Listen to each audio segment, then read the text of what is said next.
a given. All right, I think we've got most people here. Let's get started, and we'll let anyone late in.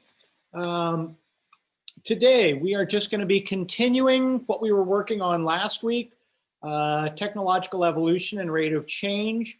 We're going to go over our warm-up, and then we're going to look at our next big project, which is going to be the Design Challenge 1. Look, there's Brooklyn.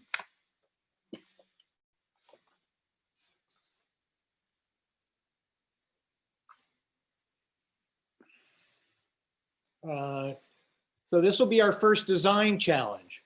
Not very different than the other challenges, but this is the idea that we're going to be designing a beverage label. Come next week, we're going to start getting more into advertising and marketing. So this is a step in that direction. All right. So first, let's look at the agenda for today. My favorite question, which I'm pretty positive, is this presenting full screen? My guess is no. No. No. No, it's not. It's so fickle. All right. Now we are in full screen. Okay, so we just have a warm-up in my MCPS. We're going to finish technological evolution and rate of change. What is due is your evolution of technology project was due, and right now,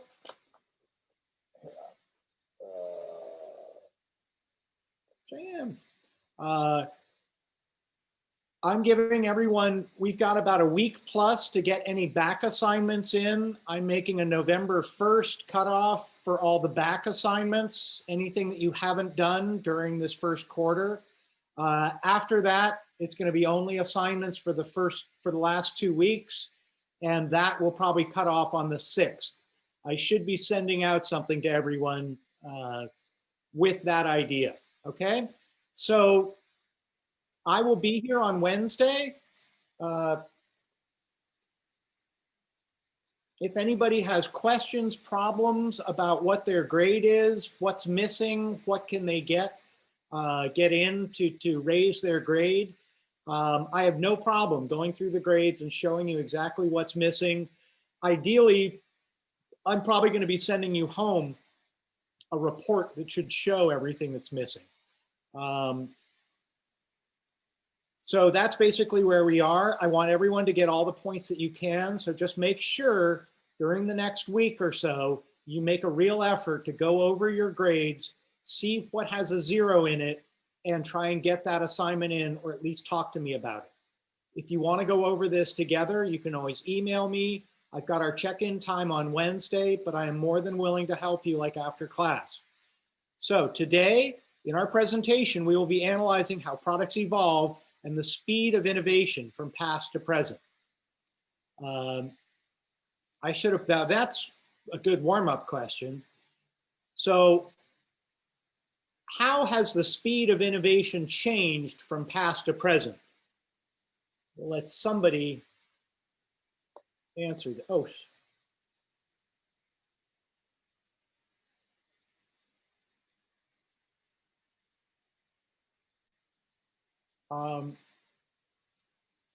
Hang on.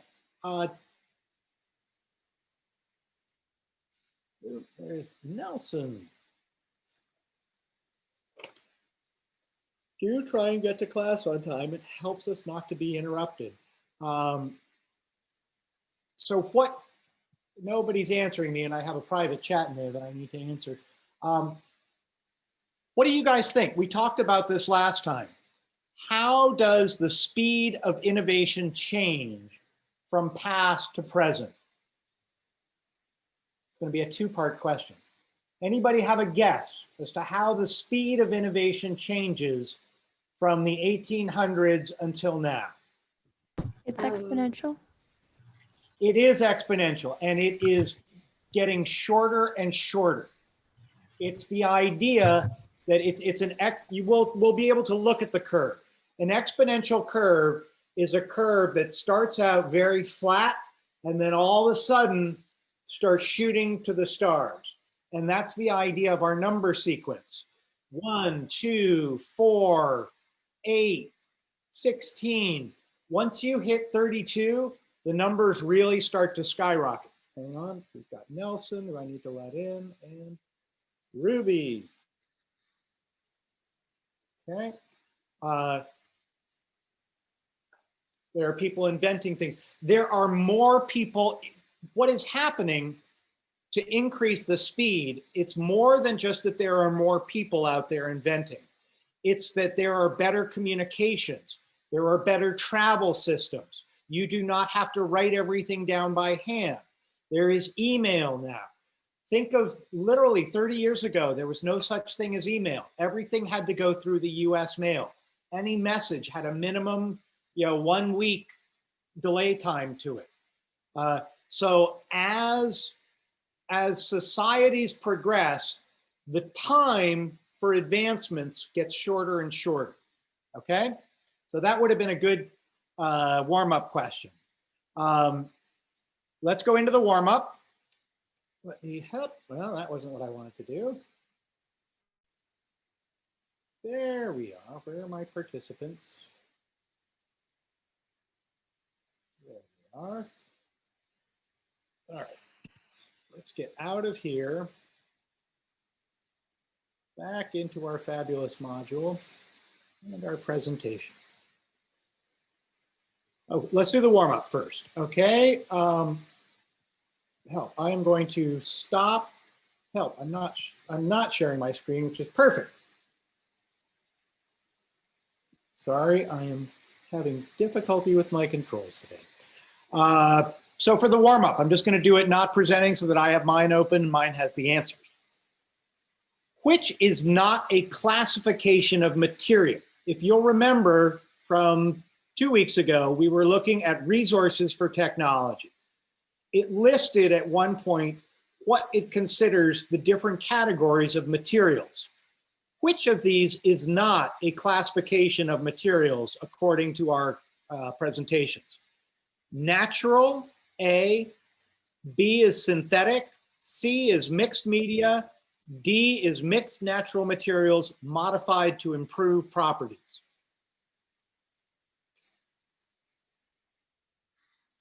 Doing well today. Welcome, Layla. We're just looking at the warm-up. So we're looking at question 1. Which is not a classification for material? In our presentation on resources for technology, which of these is not a classification for material? You can put the answer in the text. Natural, B is synthetic, C is mixed media, D is mixed natural materials modified to improve properties. So I have 2 votes for C, 1 vote for B. Anybody else want to jump in there? What do you think? Natural, synthetic, mixed media, or mixed natural materials modified to improve properties? We've got more C's. C is the correct answer. Mixed media is usually used in reference to an art piece that they're using mixed media. That means like acrylic and, epoxy or whatever, that they're different things. For our materials, the mixed one is mixed natural materials modified to improve properties. And that's a very strange category. Think of particle board, board that has been ground up and then glued together. Plywood is another one. The idea of quartz counters these days are actually quartz that is ground up and then has epoxy resin put in with it. And that makes it a totally uniform white countertop that can be duplicated. So that's the idea, that you're taking natural materials and putting synthetic materials, polyester resin in with them to bind them or something like that. Okay, question number 2. Are the people in your company human capital or human capital? What is the difference? Capital with an OL versus an AL. Which one would be the people in your company? Human capital. All right, we have a B, capital AL. Anybody else? Oh, we got one A, we've got a B. The B's have it. It is AL. Human capital are your human resources, the people in your company. That is the same capital as money. Your company needs capital. It needs money. That's with an AL. Does anyone know what capital with an OL stands for? The only thing in theory that using capital OL is for is the capital of the country or a state capital. A capital is OL. Human capital, money as capital is AL. Okay? Just a little something to keep us on our toes. All right. The other, just to let everyone know, the other thing is I am going to be putting our module that we're working on at the top of the list. I didn't realize that I could drag them up. When I create the modules, they automatically populate the bottom of the list. So that's where we've been living. But I just learned that I can drag them to the top. So I will put them on top because it's much easier to just open it and have it there. Hang on one second. I want to answer this question.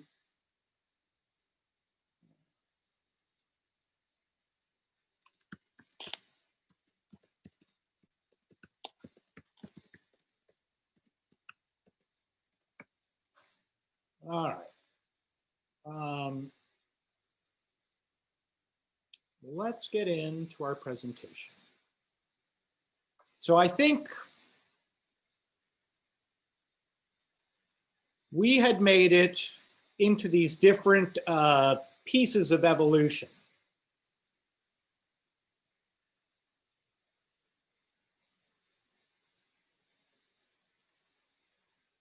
So technology and the rate of change.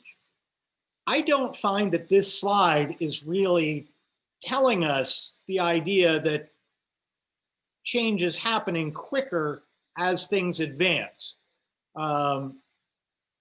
It kind of does. These are basically the innovations to the phone, starting with 1876, Bell's liquid transmitter, coming along to the candlestick phone, to the rotary phone, to the Princess. I think the reason for this is there are a lot of in-betweens. So we're not seeing everything. These are just cherry-picked to be the best examples or sort of landmarks or signposts in the world of the telephone. Does anyone know what this handle is on this old-fashioned 1980 or 1880 phone? Does anyone know why there is a handle, a crank handle on this?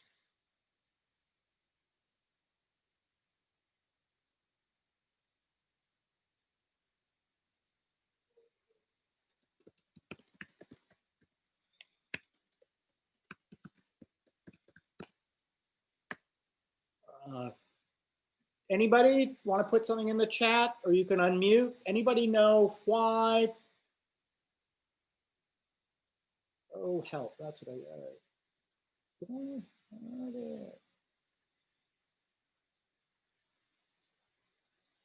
I'm sorry, Nestor, I sent you a strange message. Trying to work the private chat.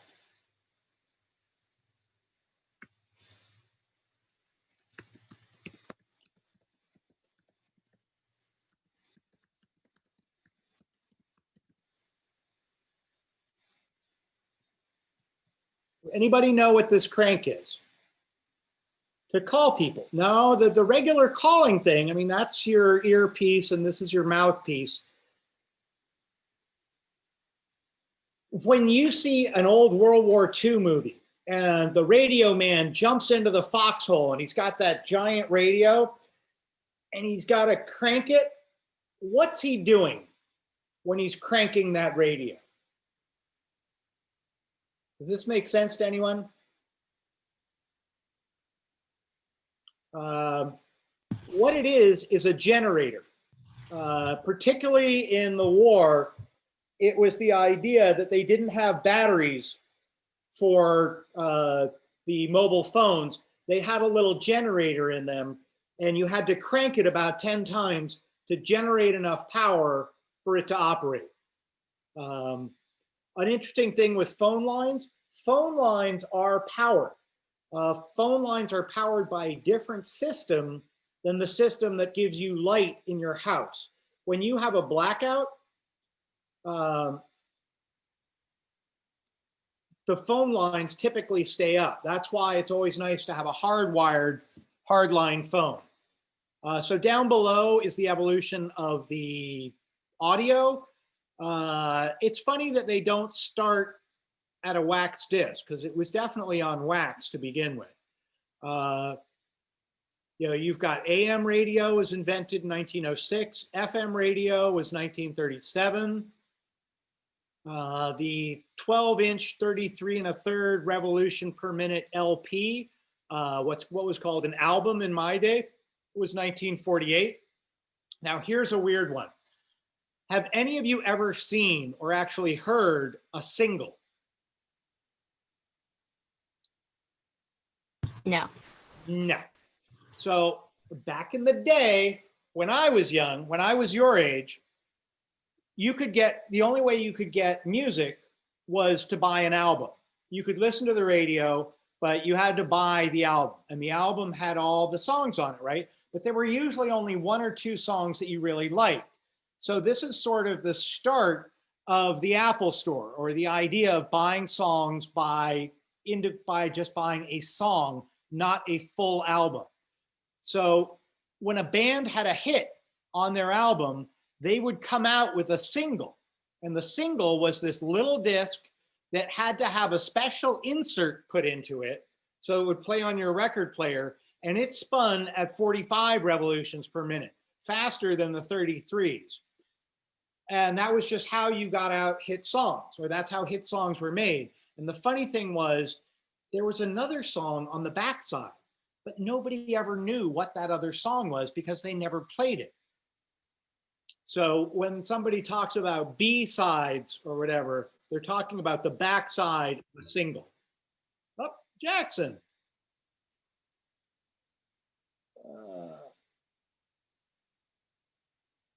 There we go. All right, so then it went to tape, cassette tape. The 8-track was developed for cars because tape systems, the tape has to keep tension on the heads. So the 8-track was developed as a tape system that would not have wow and flutter in it. Your car bounces around a lot, and that would affect how the tape played. That's why the 8-track was made. Then you've got the compact disc, the mini disc, satellite radio, the iPod, and HD radio. All right, here's the bicycle. This one, it's hard to see, but it's a tricycle. So I guess the first bicycle had no pedals. And then the classic bicycle is the penny farthing. Do you know why they call this a penny farthing bicycle?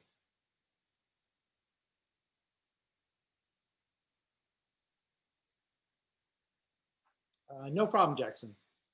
The reason they call this a penny farthing bicycle is, for one, it was invented in England. But it's the idea that the little wheel is the penny and the farthing is a big coin. So it's like a penny quarter bicycle or a penny 50-cent piece bicycle. The safety bicycle was the first version of the modern bicycle. This looks like a modern bicycle. Then 1960, the racing bike, and then the fabulous mountain bike, which is my favorite. Timeline of cars. 1769, Nicholas Joseph invented the steam car. Wow, I didn't realize that. There's Lila. We've lost Lila. Probably having internet issues. Layla, sorry. Then Carl Benz invented what was the first motor car that worked on gasoline. And Henry Ford has the Model T. What was Henry Ford famous for?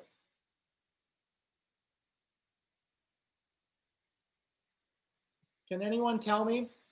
Henry Ford invented the Model T, but there's something else that he is more famous for, or known as. Can anyone tell me? I just saw this on a project and I wanted to let people know. Everyone's very quiet today. Maybe the type of car. No, it was about how they made cars, or today, how they make anything. Layla's going in and out. So what do you think that would have been? What is it that allows a company to make a car these days? What do the parts move on?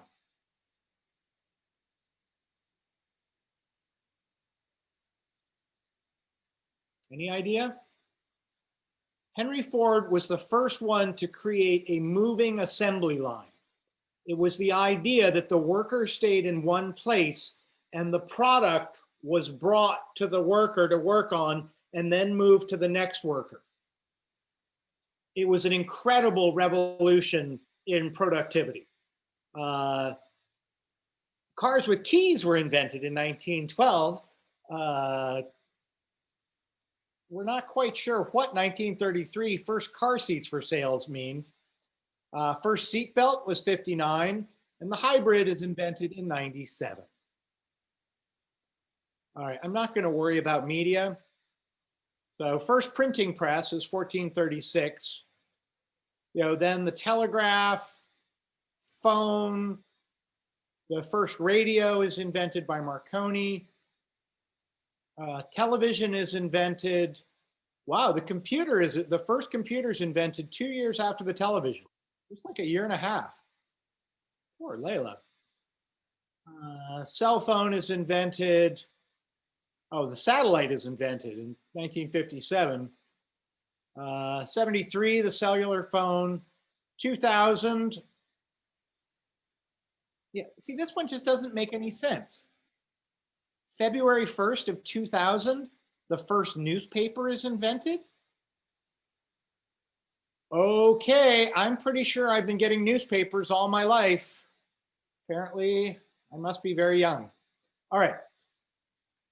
This is just a demonstration of how much innovation was going on in the Industrial Revolution. This is during Queen Victoria's reign. You had Morse code, photography, ice cream, one of my favorites. Apparently jelly babies, we're not sure where that fits in. The bicycle, the penny farthing bike, the typewriter, the phonograph, the camera, moving pictures, and the radio, or a wireless radio. Those are all innovations during, or inventions during her lifetime. Okay, so now what we're going to look at is the time required for implementation of inventions. So if we think about Queen Victoria and her reign as one range, the one that I like to bring up is my grandfather. My grandfather was born in 1890. He was friends with the Wright brothers. He was the first pilot, or the 34th pilot in the US. He was the 34th person to get a license as an aircraft pilot, and that was in 1913. He saw man go to the moon. He saw the dawn of flight, and he saw man go to the moon. That is an amazing technological innovation period. To go from no one ever having flown to putting someone on the moon in, what's that, for him, 70 years. 70, 80 years to do that. That is incredible. Think of all the innovations that had to happen to flight in order to get us to the moon. All that happened in 70 or 80 years. So as we look at this is going to be a chart that's showing us when something was invented and then when it was implemented. So when something became popular, all right? So 1783, photography is invented, it took 112 years for it to be implemented, for it to actually be usable by an average person. Steam engine, invented in 1812, in full implementation in the railroads in 1897. The telephone, 1818, 56 years. The radio, 1885, 35 years. Do you notice a trend? Radar was built in 33, implemented 48, right after the war. My father worked a little on that. The moon landing, 8 years. 8 years from President Kennedy announcing the idea of going to the moon to actually man being on the moon. In 1980s, the 16-bit chip took 1.5 years to implement. Okay. This is a weird piece looking at the time required for implementation of keyboards of typewriters. So it says early typewriter required the slowest possible keyboard. Not quite sure why there are two possibles there. And just for fun, does anybody notice anything strange about this keyboard? So the reason they made it not like alphabetical ABCD is because they had to make it slow, like it says, because otherwise it would jam. Oh, interesting. No, I've never heard that one. I'm just saying that's a wonderful piece of information. We're going to keep you on hand for the rest of this because it goes through a bunch of keyboards. No, my favorite thing is the U and the O and the A seem to have umlauts on them.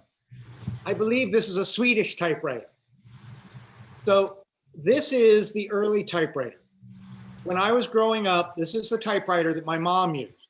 It's a manual typewriter. There is no electricity. The keys are mechanical and they attach to an arm that comes forward and strikes a piece of ribbon with ink on it, and it leaves an impression of the letter on your page.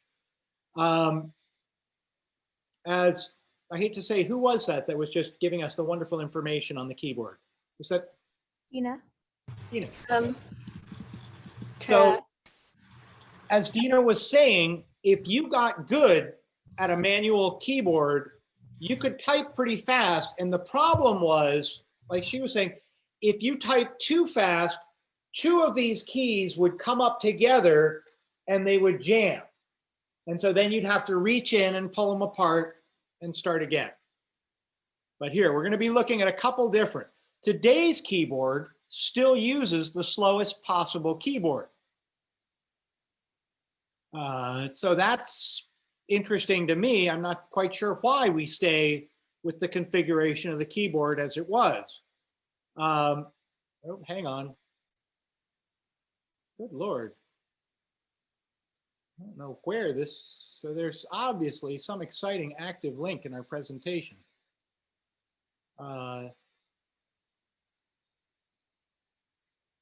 Okay, so this is the classic keyboard. And this is the idea that the original QWERTY keyboard suffers from many problems that Dvorak, the inventor, himself identified. Many common letter combinations require awkward finger motions. Many common letter combinations require a finger to jump over the home row. Many common letter combinations are typed with one hand. Example were most typing is done with the left hand, which for most people is not the dominant hand. About 16% of typing is done on the lower row, 52% on the top row, and only 32% on the home row. So this seems like there's some issues.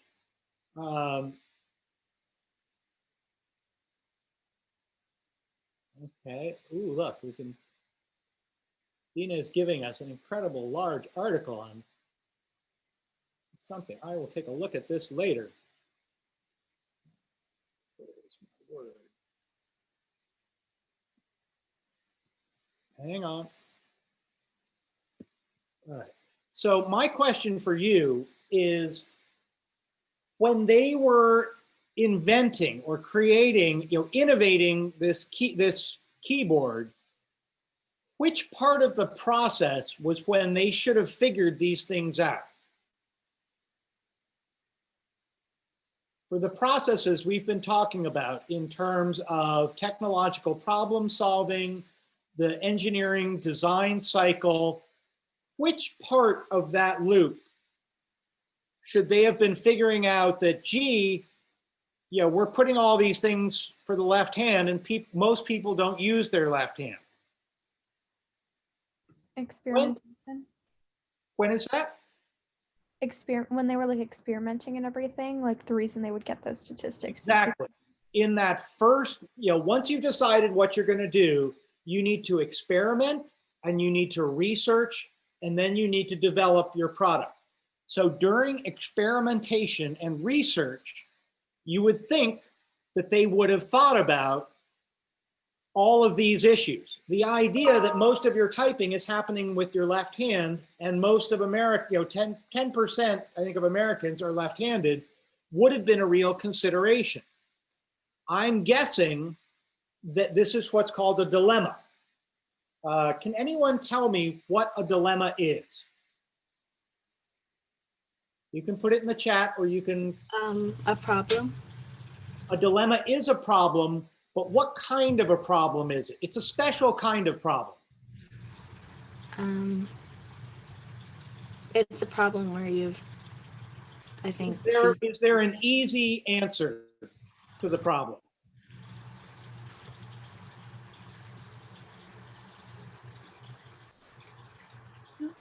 Go ahead, just say what you think. I was gonna say, are there like two solutions, but you don't know which one to pick? Right, that it's a problem that does not have an easy solution. Yeah. There are good and bad reasons for either one of the answers. You're torn. You can't tell which way to go. I'm having a dilemma. Okay, so I am guessing that there are other things that we're not seeing here that were other considerations that they prioritized over something like the idea that most of the typing is being done by the left hand. So these are when you're creating something, you are going to have to experiment and research to the best of your ability to make sure that you've thought of everything that could go wrong with your product. But also, you're going to have to make some compromises. You are never going to be able to do everything the way you want on your project because of materials or timing or whatever. It's just very difficult to get everything to work the way you want it. Now, this is the Dvorak keyboard designed for speed and accuracy. I think I've got a whole article on this, but let's just look at it. What do you think is helping you? What's changed on this keyboard? Look at your keyboard and you can look at this one. What are the main things that you can quickly identify that have changed?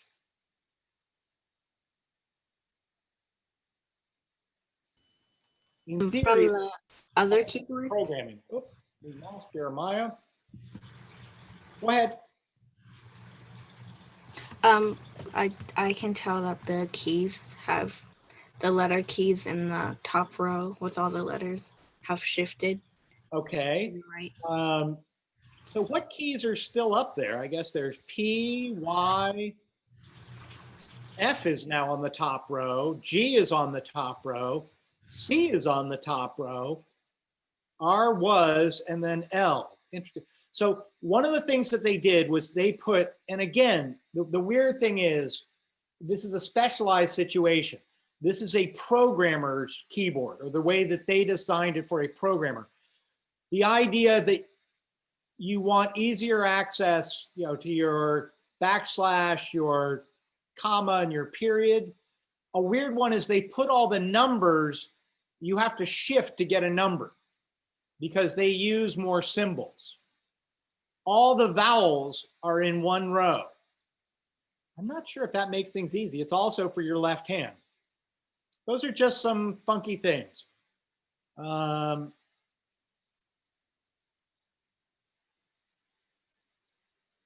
Yeah, Dvorak rearranged the letter keys so the letters used more frequently in English are closer to the home row. And programmer Dvorak continues that concept into the symbol keys, attempts to rearrange them so that the symbols frequently used in code are close at hand. All right.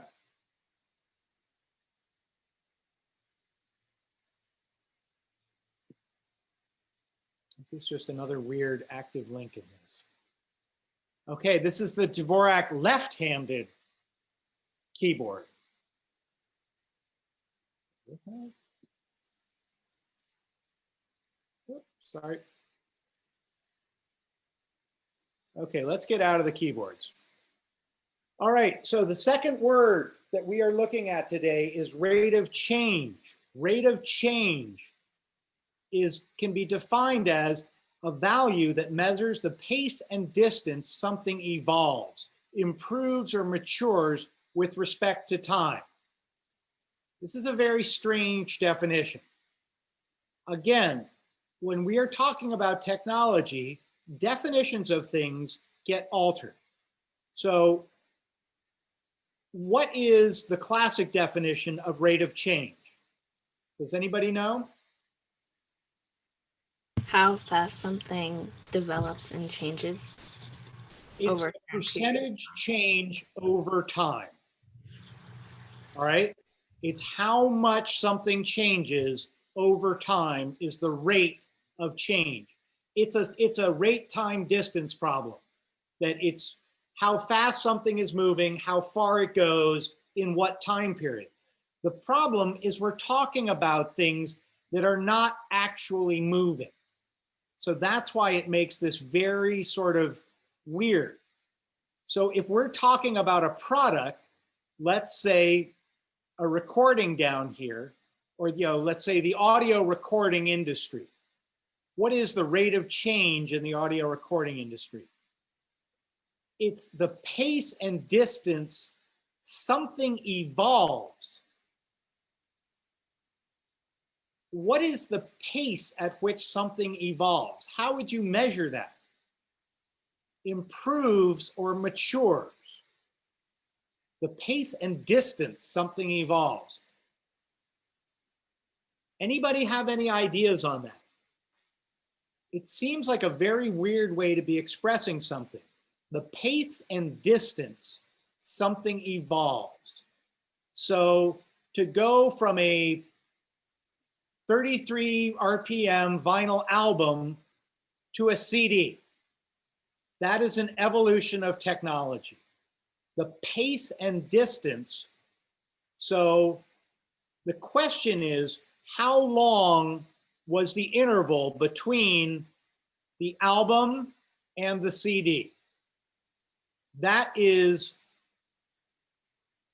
the distance, and then the pace is how quickly it covered that time. I have a cleaner definition for this at the end. Basically, we're going to say rate of change is the percent of change of something over time. That's all evolves is. Evolves is change. Something evolving is something changing. So it's just the percentage of change divided by time is going to give you the rate of change. Okay, this is a weird piece. So this is the idea of looking at history through the lens of lifetimes and how few lifetimes there have been between us and what we consider ancient history. So the 800 lifetime theory. 50,000 years divided by 62 years is 800 lifetimes. This is saying that 62 is our average lifetime. So 800 lifetimes since the beginning of civilization. Lifetime is not a generation. If we were talking about generations, a generation is 20 years. That is typically the age between you and your parents. That is a generation, the difference between you and your parents and your grandparents. Those are usually considered to be 20 years. So it would be 2,400 generations since being the beginning of civilization. 650 lifetimes were spent in the cave. That 650 of those 800 lifetimes, we lived in a cave. Not until 70 lifetimes ago did we have writing. So that's all. Writing is 70 lifetimes ago. Not until 6 lifetimes ago did we have printing. Only in the last 4 lifetimes have we had an accurate time measurement. Something I was asking the previous class. Why is having an accurate time measurement very important? Or very important, particularly to the people living 4 lifetimes ago? That would be 1760, 1780. Why would having an accurate time measurement be so important? Is it to keep everyone on schedule? Come on, you can answer. Do you think that the time, having an accurate time, is just because everybody wanted to be on time to their meetings? Somebody put something in the chat. Not to keep like schedule and be on time. Yeah, no, they were not concerned about being on time. Their watches were accurate enough to keep them on time. The reason they needed an accurate time measurement has to do with one of the main travel modes of that period. A lot of commerce was being done by shipping. Ships were going all over the place. And what is the problem on a ship when you don't have GPS?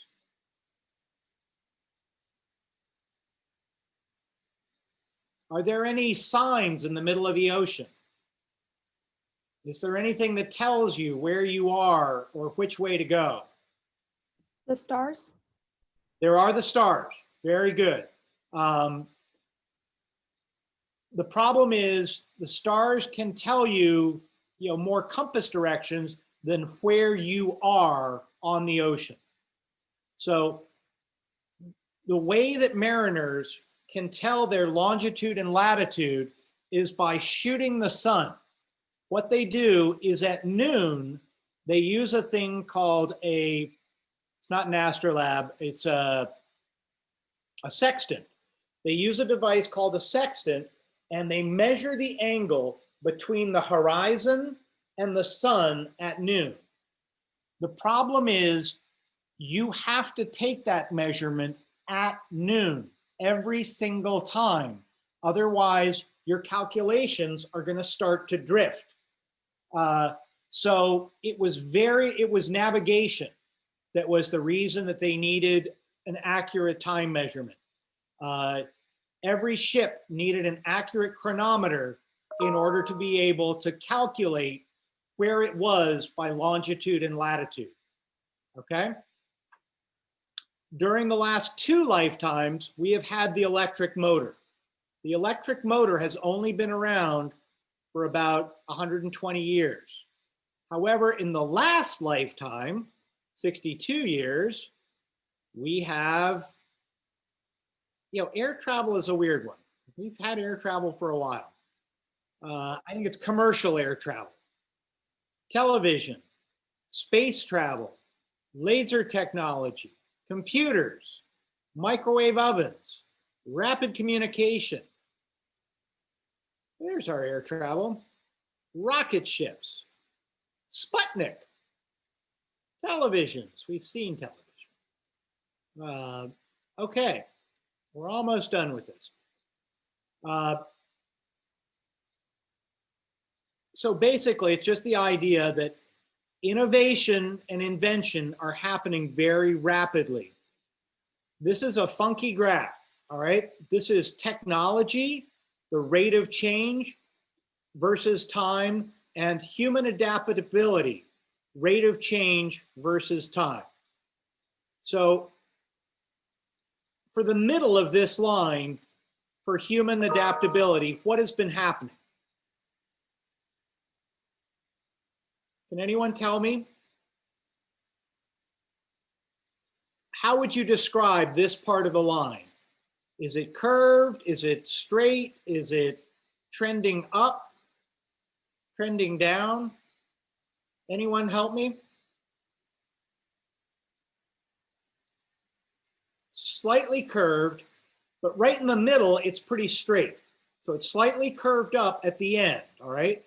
So for a long time, human adaptability has been proceeding at a constant rate. That is, we are improving. Our adaptability is improving slightly at a very constant rate. Technology has that exponential curve. This is the idea that technology is starting to develop more and more rapidly. It started out at a similar angle to human adaptability, but it has increased over time, and it has passed our ability to adapt. So what does that mean that we are here on this curve?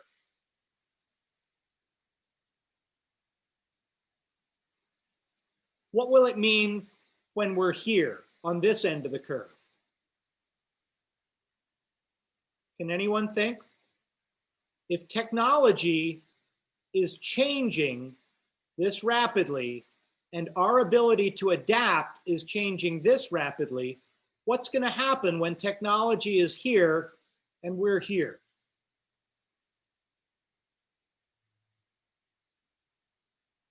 Come on, team. It can't be Dina, and it certainly can't be Mektis. Somebody's got to say something.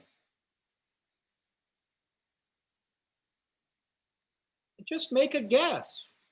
What do you think is going to happen? Human adaptability is lower than technological change.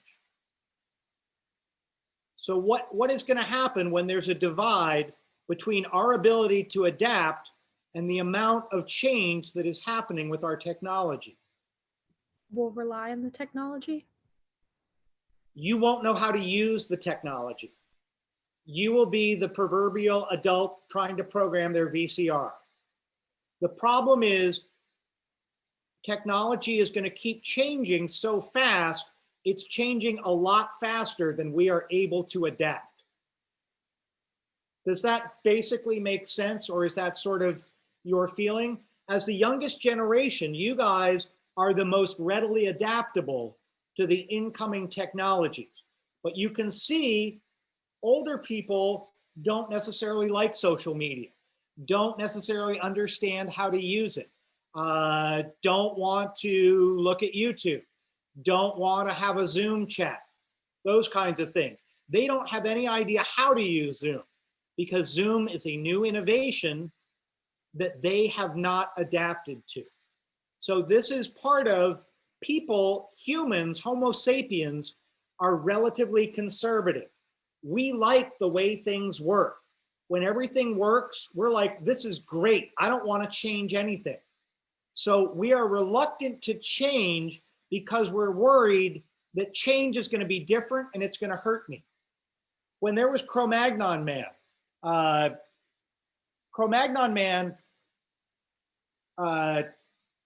trying to think. It's not Cro-Magnon, actually. It's, anyway. They were around for 1.5 million years. That is so much longer than humans have been around. We've been around 250,000 max. 1.5 million years. That's for Neanderthal. It's not Cro-Magnon, it's Neanderthal man. All Neanderthal man did was survive. They hid in their cave and they survived, but they did not advance. They did not adapt.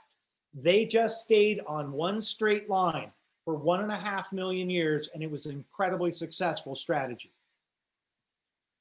Okay, so this is showing what we call a logarithmic curve. So down here, 1, 2, 4, 8, 16. All of a sudden you go 32, 64, 128, 256. It just starts, as the numbers get big, the curve is just going to skyrocket.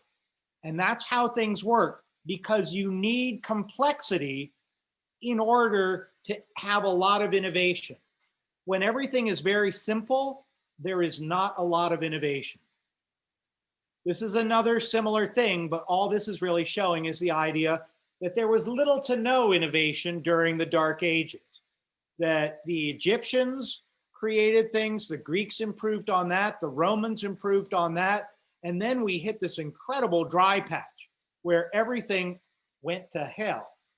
And so look here, this is the Renaissance. The Renaissance is even steeper of a curve of innovation than the Roman era. So I want to get to our last piece. This is the idea that's going the other way. Things are going to get faster and faster with time. This is chips. Okay.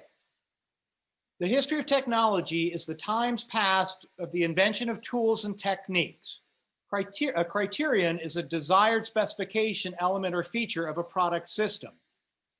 All I really care about here is our two definitions. You need to do your quiz. So the definitions you can use are right here at the end.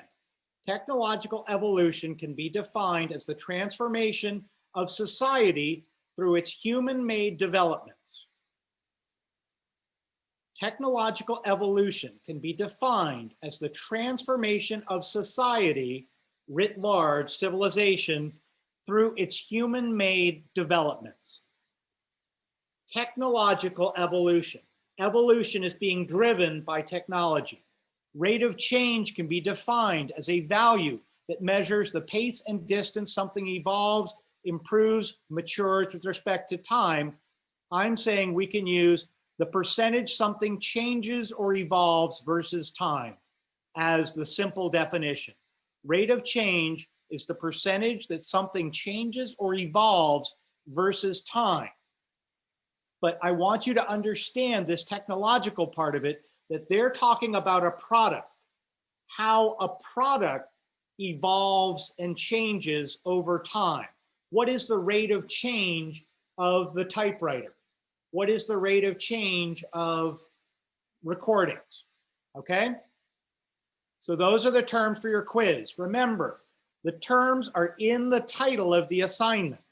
Technological evolution and rate of change are going to be our two words. They are not words, they are phrases, but that's what our vocabulary words are. Okay?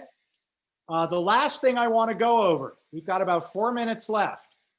We are not going to start work on this. We're going to look at it for the next period, but we are going to be looking at doing a design challenge. Okay? I don't know why it keeps presenting like this.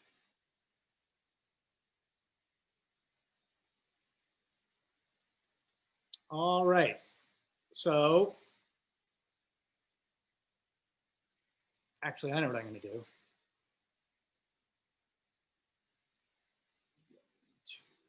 Here, design challenge 1 is what I need. Come on, there's one.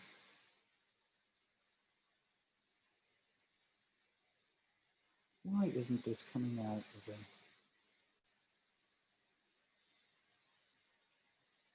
This is annoying.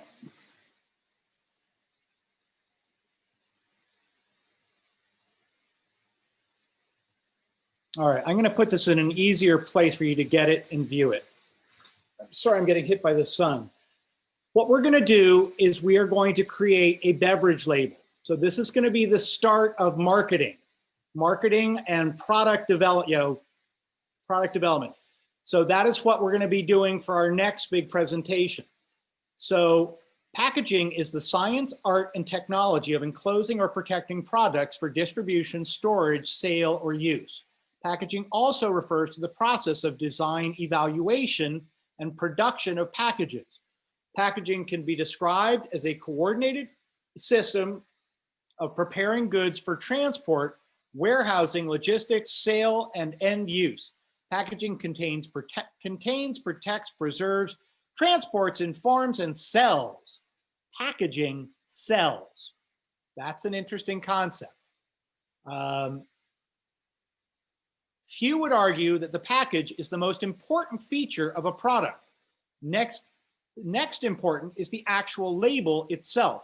The label provides for ease of company recognition that provides company confidence, or even a special brand recognition that provides a personal status symbol that a culture may prefer. All right, as we're about to run out of time, I'm going to skip to the bottom of this. We will go through this all next class period. Okay? This is all about packaging. Can students successfully design a beverage label? Many types of symbols of package labeling are naturally and internationally standardized. For consumer packaging, symbols exist for product certifications, trademarks, proof of purchase, etc. Some requirements and symbols exist to communicate aspects of consumer use and safety. For example, the estimated sign that notes the conformance to EU weights and measures accuracy regulations. Examples are the environmental and recycling symbols include the recycling symbol and resin identification code and the green dot. Barcodes, universal product codes, the RFID label are common to allow automated information management and logistics. So the student challenge is to design a label for a non-alcoholic beverage. It must have a product name and or logo, show company information, show description of contents, show description of nutritional values, show product size, have a barcode or UPC, show a Michigan 10-cent or other state deposit cost, show date of expiration, show at least 2 colors, be marked with a copyright or registered mark wherever appropriate, credit given to the game or product promotion. I don't know what that means. Students will each make their own individual label. Let me refine the final part. So we are going to do this, class is over. We are going to do this in our next class. We will go over this in detail and figure out what we have. This is going to be due November 10th. That is in the next grading period. So this is not going to affect your grade for this quarter. Okay? So we should have adequate time. We're going to be learning about marketing and everything that goes into packaging. All right? That's it. You are free. Have a good weekend. Bye. Thank you. Have a good weekend. Thank you. Have a good And thank weekend. you, Mectis, for helping. Yeah. If anyone has a question or problem, you can hang out. If anyone wants to go over grades, come to Wednesday or email me and we can have a meeting. You okay, Jeremiah? Natalie, Burnett, are you in there? Julie, Niaza, Nelson, Jackson. Hello. Cuckoo. Guys, it's a little depressing when you can't even figure out that you got to be closed by the end of class.